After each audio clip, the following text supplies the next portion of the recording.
సంగారెడ్డి జిల్లా శ్రీ జ్యోతివాస్తు విద్యాపీఠం ఫసల్వాది ఆశ్రమంలో మహోన్నతంగా అతి వైభవంగా నిర్మిస్తున్న సౌర విద్యా యాగ మహోత్సవంలో భక్తులకు సేవ చేసే అవకాశం ఉందని ఆశ్రమ నిర్వాహకులు తెలిపారు.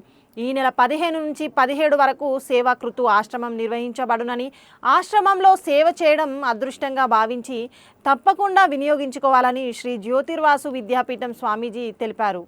జై గురుదత్త. హర నమః పార్వతీ పతయే హర హర మహాదేవ హర అవధూత చింతన శ్రీ గురుదేవదత్త.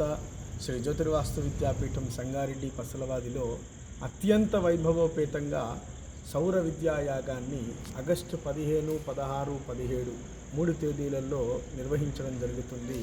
ఈ మహా సౌర మేరును చూడడం మనందరి యొక్క భాగ్య విశేషణం. ప్రపంచంలో మొట్టమొదటి సౌర మేరువును ఆశ్రమం నందు ఏర్పాటు చేయడం జరిగింది. ఈ మేరువును దర్శిస్తే చాలు పరిపూర్ణమైనటువంటి ఆరోగ్యం కలుగుతుంది. అనేక రుగ్మతలు, శారీరక మానసిక రుగ్మతలన్నీ కూడా తొలగిపోతాయి. ఈ 3 రోజులు దైవం మనకిచ్చినటువంటి ఒక గొప్ప అవకాశం.